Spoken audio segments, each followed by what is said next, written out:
अस्सलाम वालेकुम dear students.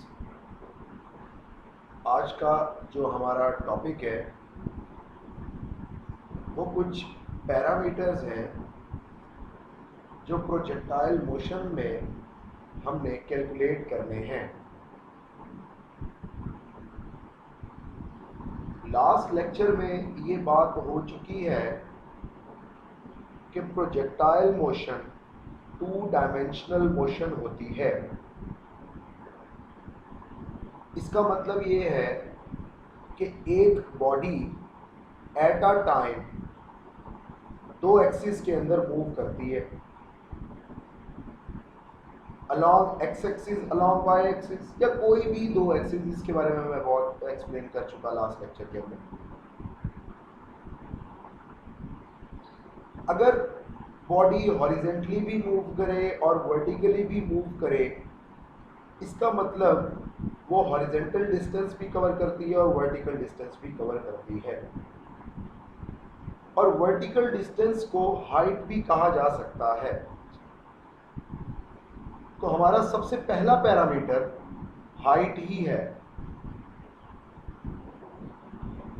Maximum height किसी भी प्रोजेक्टाइल की होती है। मैक्सिमम वर्टिकल डिस्टेंस जो कोई भी प्रोजेक्टाइल कवर करे उसको हम क्या कहते हैं? मुझे मैक्सिमम हाइट कहते हैं। कैलकुलेट करना चाहें कि कोई भी प्रोजेक्टाइल मैक्सिमम हाइट कितनी कवर करेगी, तो सिंप्लीफाई करते हैं, ड्राइव करते हैं जनरल फॉर्मूला जो किसी भी प्रोजेक्टाइल की हाइट को कैलकुलेट करने के लिए आसानी पैदा करेगा। हम ड्राइव करते हैं एक इक्वेशन, तो उसके लिए हम यूज करते हैं third equation of motion. School physics में इसके बारे में आपने पढ़ा हुआ है, उनकी डेरिवेशंस भी पढ़ी हुई है। सिंपली यहाँ पर हम कहेंगे 2AF is equal to VF square minus VI square. क्योंकि ये मैक्सिमम हाइट है, क्योंकि ये एक वर्टिकल डिस्टेंस है, तो इसलिए एक्सेलरेशन जो है वर्टिकल कंसीडर किया जाएगा। तो मैंने यहाँ पर AY लिख दिया। डिस्टेंस भी वर्टिकल कंसीडर किया जाएगा और उसको हाइट कहा जा रहा है अकॉर्डिंग टू द डिफाइन, तो S को H से जाहिर कर दिया। वेलोसिटी का भी वर्टिकल कंपोनेंट है, तो हमने यहाँ पर भी Y लिख दिया और यहाँ पर भी Y लिख दिया। अब अगर एक प्रोजेक्टाइल को अपवर्ड थ्रो किया जाता है तो उसकी इनिशियल वेलोसिटी अपवर्ड है और बॉडी जो है वो वर्टिकल डिस्टेंस ट्रेवल करती है फाइनली नीचे की तरफ, तो एक्सेलरेशन ड्यू टू ग्रेविटी का साइन क्या हो जाएगा? नेगेटिव हो जाएगा।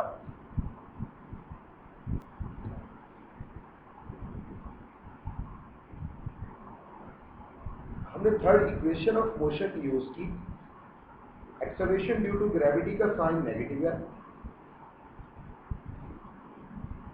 हम जानते हैं कि वेलोसिटी का vertical component VI sin theta के बराबर होता है। हाईएस्ट पीक पर या पीक पॉइंट पर फाइनल वेलोसिटी का वर्टिकल कंपोनेंट 0 हो जाया करता है। ये बात आपको मैंने लास्ट लेक्चर में भी बताई थी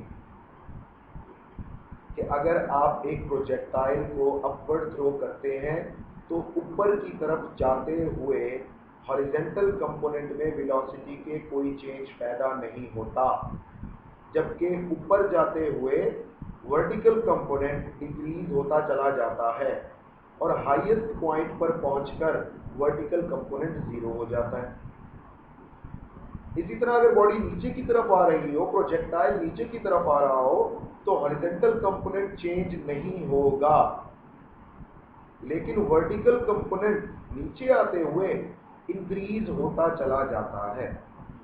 तो हाईएस्ट पीक पर final vertical component 0, initial vertical component VI sin theta है।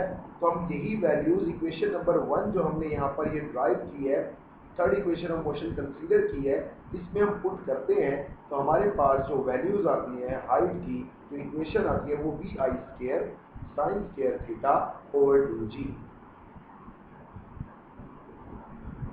तो ये हमारे पास हाइट का जनरल फार्मूला हो गया। अब हमें अगर कह दिया जाए कि एक प्रोजेक्टाइल 2 मीटर पर सेकंड के साथ किसी भी इनिशियल वेलोसिटी 2 मीटर पर सेकंड इनिशियल वेलोसिटी के साथ थ्रो किया जाता है, किस एंगल पर, 20 डिग्री पर, तो बताएं उसकी हाइट कितनी कवर होगी। तो हम सिंप्लीफाई करके इस इक्वेशन में वैल्यूज को पुट करके आंसर निकाल सकते हैं। इसलिए कोई भी रॉकेट, कोई भी गन अगर हम बनाते हैं तो उसमें एंगल और वेलोसिटी की मैग्नीट्यूड पुट करके हम ये देख सकते हैं कि वो जो रॉकेट है वो कितनी, एक वो मिसाइल जो है वो कितना एक वर्टिकल डिस्टेंस कवर कर सकता है और कितने डिस्टेंस तक वो ट्रैवल कर सकता है। तो ये चीज़ें हम सिम्प्लीफाई कर सकते हैं इस फार्मूले से।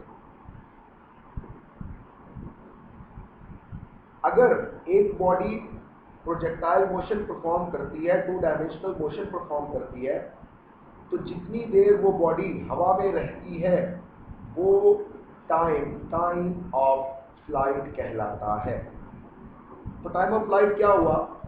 जहां से आपने एक प्रोजेक्टाइल को थ्रो किया और जहां पर जाकर वो गिरी, इतना टाइम जो प्रोजेक्टाइल अटेन करेगी उतना ही टाइम ऑफ फ्लाइट कहलाएगा। तो time taken by a body to cover the distance from the place of its projection to the place where it hits the ground at the same level is called time of flight. इसके लिए हमने इसकी equation को drive करने के लिए हमने second equation of motion use की, s is equal to V I D plus half A T का square. Second equation of motion में जो डिस्टेंस है उसको हमने x से जाहिर कर दिए, वी आई वाई हो गया, माइनस साइन हो गया, half A T square. Body ऊपर की तरफ जाती है और वापस सेम लेवल पर आ जाती है, तो इसलिए उसने डिस्टेंस तो कोई कवर ना किया, हाइट उसने कोई कवर ना की, तो x 0 हो गया। वैल्यूज पुट की तो टाइम का एक फार्मूला आ गया 2vi sin theta over g। ये वो टाइम की इक्वेशन है प्रोजेक्टाइल के लिए जो बॉडी किया पॉइंट ऑफ प्रोजेक्शन से लेकर बिफोर हिटिंग द ग्राउंड तक का टाइम है। अगर कोई हमसे एमसीक्यूज में ये पूछ लेता है कि प्रोजेक्टाइल का वो टाइम क्या होगा जो पॉइंट ऑफ लॉन्च से लेकर मैक्सिमम हाइट तक का है, तो हम वो उसका हाफ बताएंगे। तो वो बनेगा V I sine theta over G, यानी 2 पे डिवाइड कर देंगे ना इसको, तो 2 से 2 कैंसिल हो जाएगा। तो जब भी हमसे कोई ये पूछता है कि प्रोजेक्टाइल का वो टाइम बताएं जो पॉइंट ऑफ प्रोजेक्शन से लेकर मैक्सिमम हाइट तक का है या मैक्सिमम हाइट से लेकर बिफोर हिटिंग द ग्राउंड तक का है, तो वो simply V I sine theta over G होता है। तो इस तरह हम किसी भी प्रोजेक्टाइल के टाइम को कैलकुलेट कर सकते हैं। अब क्योंकि ये 2 डायमेंशनल मोशन है, तो इसने अगर वर्टिकल डिस्टेंस ट्रैवल करना है किसी भी प्रोजेक्टाइल ने, तो उसने हॉरिजॉन्टल डिस्टेंस भी ट्रैवल करना है। तो हॉरिजॉन्टल डिस्टेंस को क्या कहा जाता है? रेंज कहा जाता है।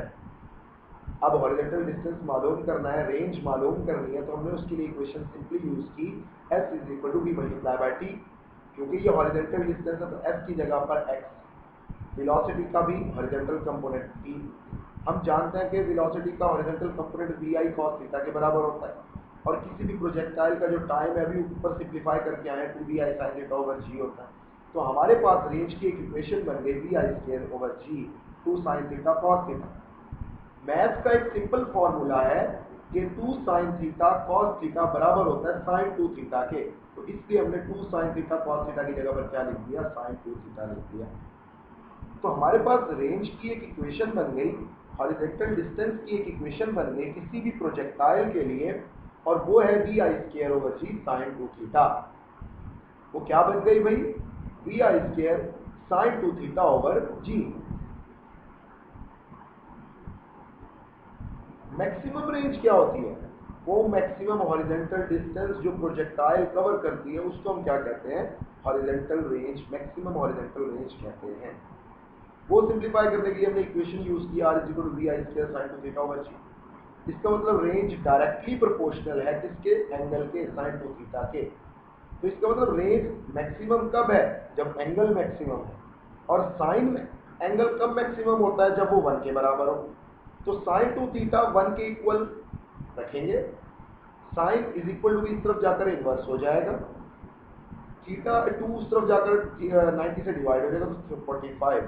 तो एंगल 45 पर जब भी किसी बॉडी को थ्रो किया जाता है, याद रखिएगा वो body maximum horizontal distance travel करेगी। प्रोजेक्टाइल मोशन में जब भी कोई बॉडी 45 डिग्री पर थ्रो की जाएगी तो उस बॉडी ने मैक्सिमम हॉरिजॉन्टल डिस्टेंस ट्रैवल करना है। और याद रखें कि अगर आप किसी भी प्रोजेक्टाइल को 30 डिग्री पर थ्रो करें और 60 डिग्री पर थ्रो करें तो वो दोनों बॉडीज जो हैं सेम हॉरिजॉन्टल डिस्टेंस ट्रैवल करेंगी। जब भी कोई बॉडी 30 डिग्री पर हो या 60 डिग्री पर हो तो वो हमेशा सेम हॉरिजॉन्टल डिस्टेंस ट्रैवल करती है। उम्मीद है बच्चों आप लोगों को क्लियर होगा। प्रोजेक्टाइल मोशन के हवाले से कोई भी क्वेश्चन हो आप मुझसे डिस्कस कर सकते हैं। Thank you.